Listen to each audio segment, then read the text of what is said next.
DJ and PK, it's 97.5 The Zone. Hot Texture Toast brought to you by Siegfried and Jensen with 30 years of serving Utah. Question of the morning, PK, you just alluded to it during the What is Trending segment. Zach Wilson, was it really just the New York Jets? Yeah. Now he puts on a Bronco jersey. He's 10 of 13 for 117 yards. See, the Jets don't even know where they are. They're really in Jersey. Right. But they call They themselves do nothing New York. in New York. Well, there's... They don't party after wins because they don't have any. Hey-oh. They practice in Florham Park.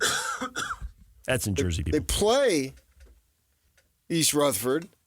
See, Denver knows who it is. I'm a Denver Bronco. All the guys, they're all confused.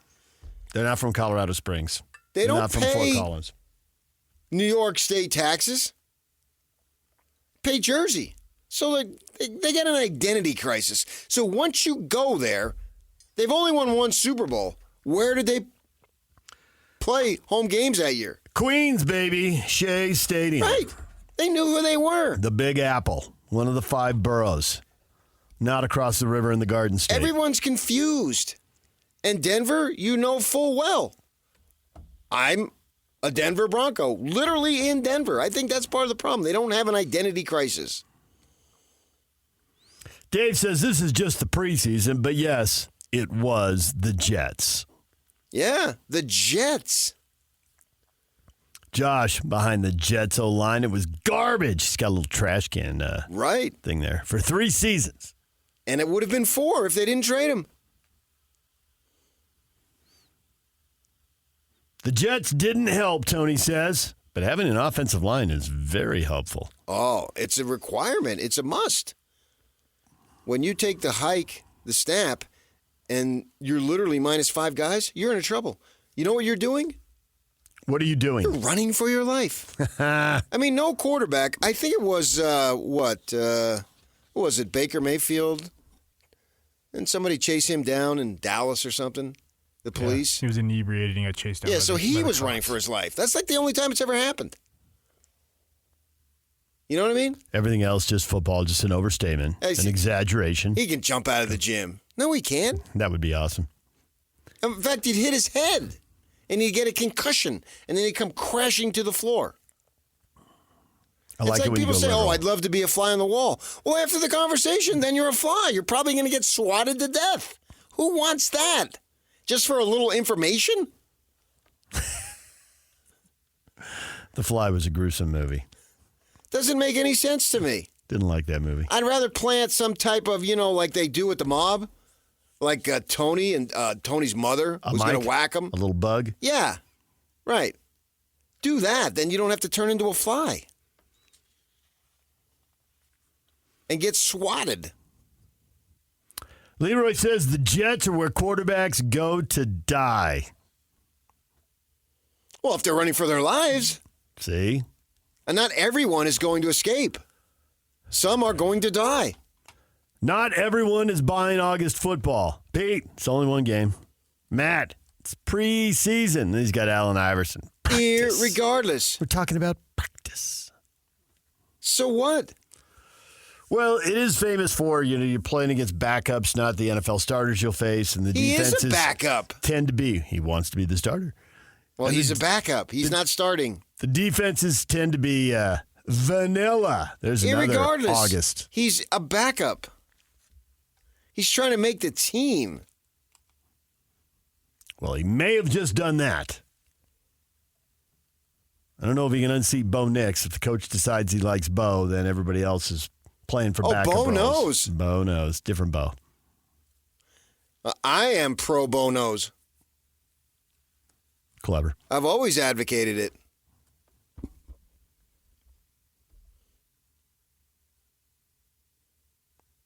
You think there was less pressure? Or given how things went in New York, I think there was plenty of pressure on him when he jogged pressure out there. Is something that you put on yourself. Mm-hmm. So only Zach can answer that. Because pressure, as David Shaw once said to me, it's not a real thing. It's not like that thermos that you just put to your mouth to have a drink of water. That's a real thing. I assume it's water. I've never checked. It's water. It's something that is extrinsic. Ooh. So that Look at that. is something only Zach Wilson can answer. Walter Cronkite High School of Look Journalism at the right big there. brain on PK. Yeah. No one can answer that accurately except for Zach. And what was he thinking? Is he thinking, I got nothing to lose, man. I'm on my way out. Or is he thinking, oh my gosh, I am on my way out. I better come through.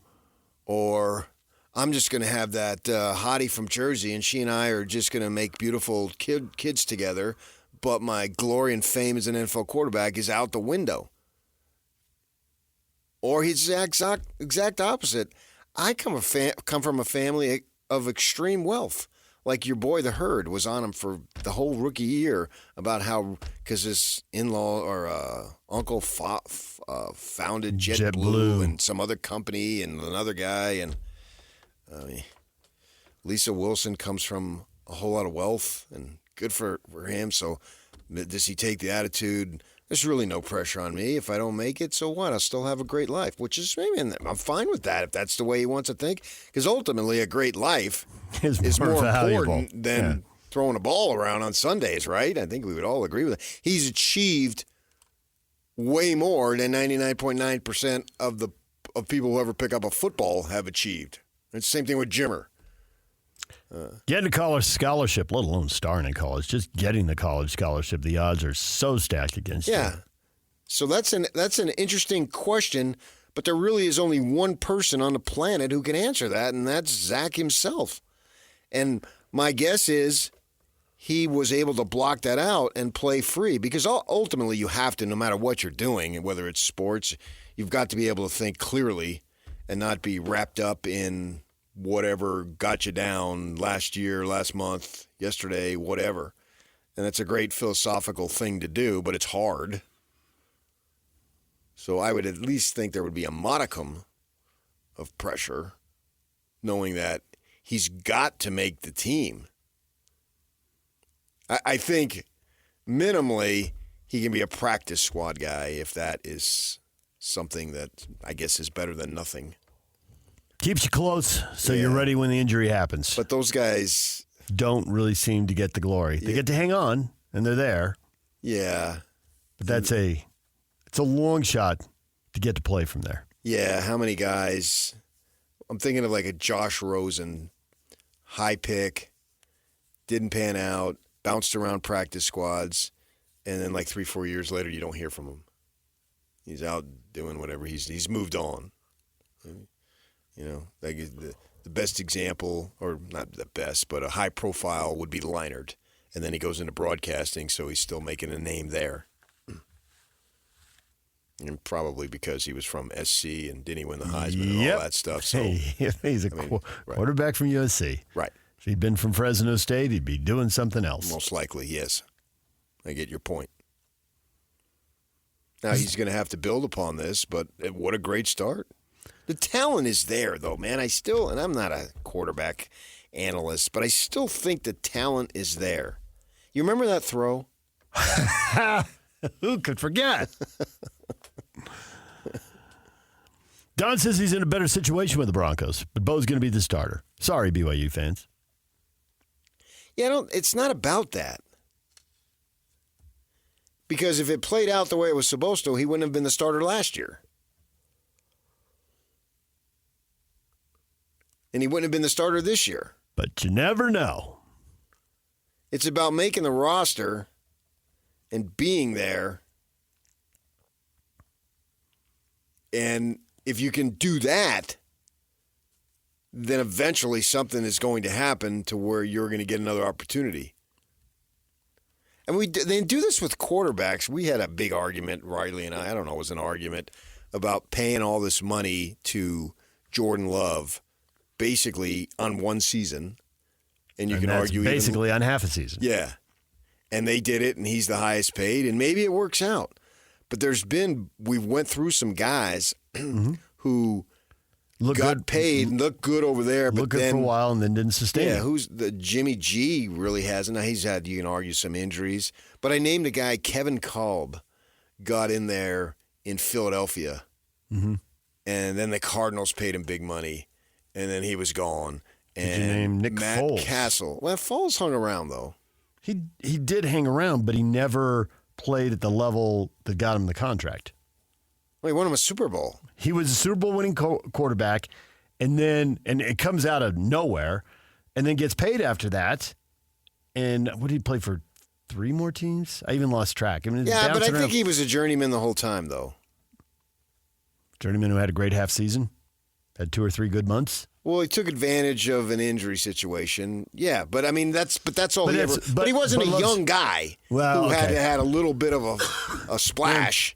He doesn't really fit the category. I get why you say that about Love, and I get if there's Packer fans who are nervous. I get it. It wasn't that big a sample size, but based on where he was in the contract, they had to decide. And if I'd been deciding, I'd have paid him. Would I have some nerves about it? Maybe if you're closer and you know more, you don't. They must. But from where we are, I think they had to pay him. Maybe it doesn't work out. It probably does. But I get why there's some angst there because it isn't that big a sample size. But the sample was so good. And you are the ones who didn't let him play for 3 years, and we all get why. You needed a few games to adjust. You got to decide. I'd decide to pay him too. But, yeah, there could be buyer's remorse. I think the odds are against it, but could happen. He'll probably be fine. We got it. But will he be great? How about this from John? At different times in their careers, Joe Montana and Steve Young looked horrible behind bad offensive lines and schemes. John Elway and Dan Marino are the only quarterbacks I've ever seen who obviously were great regardless of the players around them. I can't remember if Joe Montana looked horrible.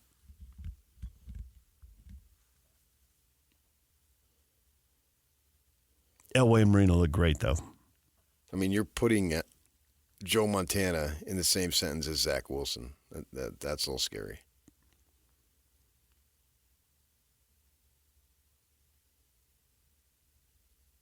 Michael, Zach was against the threes, an undrafted free agents in the fourth quarter.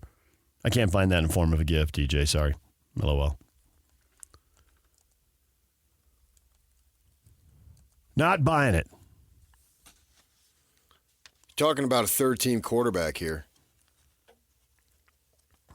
Wouldn't it be that he's playing against his level of competition?